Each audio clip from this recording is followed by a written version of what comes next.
Radio France Internationale en direct de Paris, il est 18h. Le journal en français facile. Adrien Delgrange. 16h en temps universel. Nous sommes le mercredi 25 septembre et au sommaire de cette édition, le chef de l'armée israélienne dit à des soldats de se préparer à une possible entrée terrestre au Liban. Nous sommes à Jérusalem avec l'un de nos correspondants dans un instant. À New York, au siège de l'ONU, le président ukrainien Volodymyr Zelensky accuse le président russe Vladimir Poutine de vouloir frapper les sites nucléaires en Ukraine. L'actualité en Équateur, 6 blessés dans des incendies autour de la capitale Quito.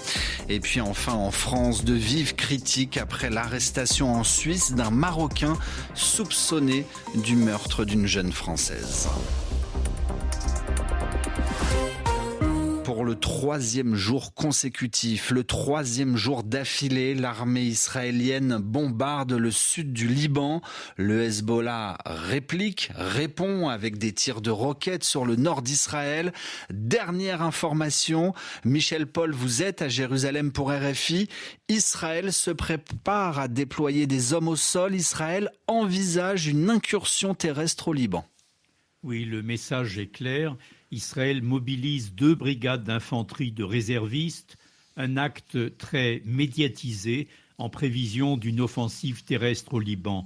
Ces militaires doivent être déployés à ce stade le long de la frontière nord d'Israël, une décision prise selon un communiqué militaire pour permettre la poursuite des efforts de combat contre le Hezbollah et permettre les conditions nécessaires au retour des résidents déplacés du nord vers leur foyer.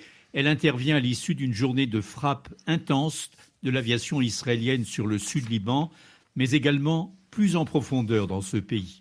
Une journée record aussi pour les tirs de roquettes en provenance du Liban sur la Galilée et pour la première fois sur la région de Tel Aviv. Le Hezbollah affirme avoir visé le quartier général du Mossad, le service secret israélien, avec un missile balistique qui a été intercepté selon l'armée israélienne. Le Premier ministre israélien doit s'envoler la nuit prochaine pour New York. Benjamin Netanyahou doit prendre la parole vendredi devant l'Assemblée générale des Nations unies, alors qu'il est question de consultation pour une trêve au Liban et aussi à Gaza. Merci Michel Paul en direct de Jérusalem pour RFI. Vous le disiez ce matin, le Hezbollah a tiré un missile vers Tel Aviv pour la première fois selon l'armée israélienne. Le missile a été intercepté. Les armes dont dispose le Hezbollah sont principalement fournies par l'Iran. Mais contrairement au Hamas, à Gaza, le Hezbollah libanais est une véritable armée pour le directeur de recherche au CNRS, Bernard Ourcade. Le Hezbollah, ce n'est pas le Hamas. C'est différent du point de vue historique et surtout du point de vue militaire. Le Hezbollah est une vraie armée, une des meilleures armées du Moyen-Orient. Il y a eu une grande expérience notamment contre Daesh en Syrie, pour des raisons difficiles, mais c'est la réalité. Autrement dit, le Hezbollah a une capacité militaire importante, sauf que cette capacité a été évidemment perturbée par les attentats de l'autre jour sur les beepers et la désorganisation de tous les cadres du Hezbollah du point de vue militaire. Et donc, la question qui se pose, c'est de savoir dans quelle mesure, techniquement, le Hezbollah, qui dispose du matériel, a les moyens même militaires, les moyens de commandement pour pouvoir utiliser ce matériel-là. Bernard Ourcade à la mi-journée avec Anne Kantner. Alors qu'à l'ONU, les prises de parole des chefs d'État se succèdent à la tribune. Notons les mots aujourd'hui du président sud-africain Cyril Ramaphosa. Il appelle à la fin de l'apartheid à Gaza. Volodymyr Zelensky est lui aussi à New York pour l'Assemblée générale de l'ONU. Le président ukrainien doit présenter ce qu'il appelle son plan pour la victoire au président américain. Et à la tribune, lui aussi, des Nations Unies ce mercredi, il a déclaré qu'il n'acceptera jamais un accord de paix qui lui serait imposé. Il a aussi accusé la Russie de viser les installations nucléaires ukrainiennes. Le Kremlin a rétorqué sèchement. La position qui consiste à essayer de forcer la Russie à faire la paix est une erreur absolument fatale. Il est impossible de forcer la Russie à la paix. Un journal en français facile. L'actualité sur le continent américain où Quito, la capitale équatorienne, est recouverte de cendres. Des cendres venues des incendies de forêt. Au moins 5 feux de forêt ravagent depuis hier les montagnes qui entourent Quito.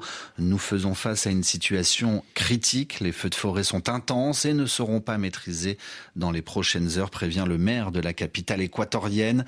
Plusieurs habitants ont dû quitter leur maison. Enfin, en raison de la mauvaise qualité de l'air, toutes les écoles de Quito sont fermées. L'actualité en France est ce débat autour de ce que l'on appelle les OQTF. 4 lettres pour dire obligation de quitter le territoire français. C'est une mesure administrative prise par les préfets pour éloigner un étranger entré irrégulièrement sur le territoire français. Et si le sujet des OQTF revient, tout part d'un drame. Elle s'appelle Philippine, elle était étudiante de 19 ans, elle a été tuée. Et le principal suspect est un Marocain de 22 ans, il est sous le coup d'une OQTF, il était censé donc être expulsé du territoire.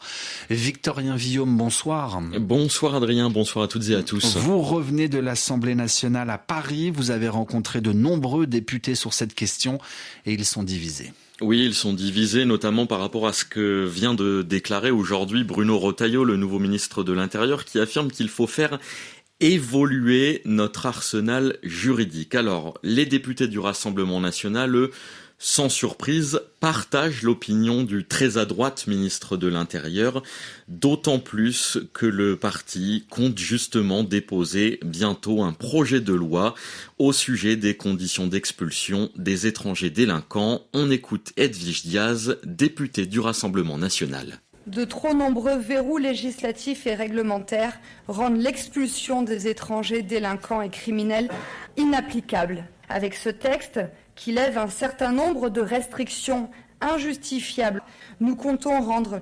systématique l'expulsion de tout étranger dont la présence en France constitue une menace grave pour l'ordre public. Mais la gauche, elle n'est pas du tout de cet avis. Pour Arthur Delaporte, député socialiste, certes, les obligations de quitter le territoire doivent être exécutées plus rapidement, mais la loi est très bien comme elle est. Quand il y a une OQTF, là en l'occurrence, elle devait être exécutée. C'était un problème de réponse des autorités consulaires marocaines. Arrêtons de faire peser sur la loi ce qui aujourd'hui est plutôt lié à des lenteurs dans un système. Son collègue du Nouveau Front Populaire, la coalition de gauche, le député insoumis Antoine Léaumont, est d'accord et ajoute un autre argument. Quand il y a des obligations de quitter le territoire français, elles doivent être appliquées, mais la question c'est le nombre de QTF qui sont faites, qui sont les plus élevés en Europe pour la France. Le député de gauche accuse l'extrême droite de profiter d'un nouveau drame, donc le meurtre de Philippine, pour stigmatiser les immigrés en France. Victorien Villaume, et refermons ce journal avec un coup de projecteur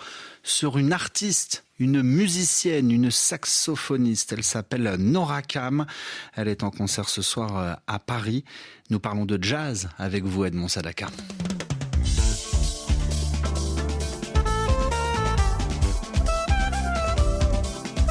Le continent de cœur de Nora Kham, c'est l'Afrique. Une influence évidente dès son premier album, One, tout comme sur son dernier titre, Breeze, qui vient de paraître. Elle y chante également.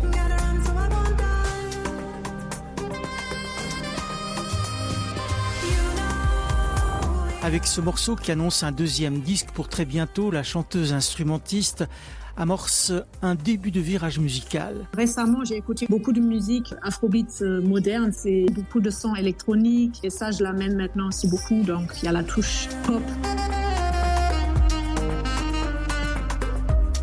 Le credo de Nora Kham, c'est donc de marier son saxophone au rythme et aux chants africains. Quand je travaille tout seul, j'écoute beaucoup de chanteurs d'origine africaine et je les imite, les voix, parce que ça me fascine. J'aime bien dire que je fais du jazz qui danse. Sur scène, la chanteuse est accompagnée d'un batteur nigérien, d'un bassiste malgache et d'un percussionniste venu, lui, du Congo-Brazzaville.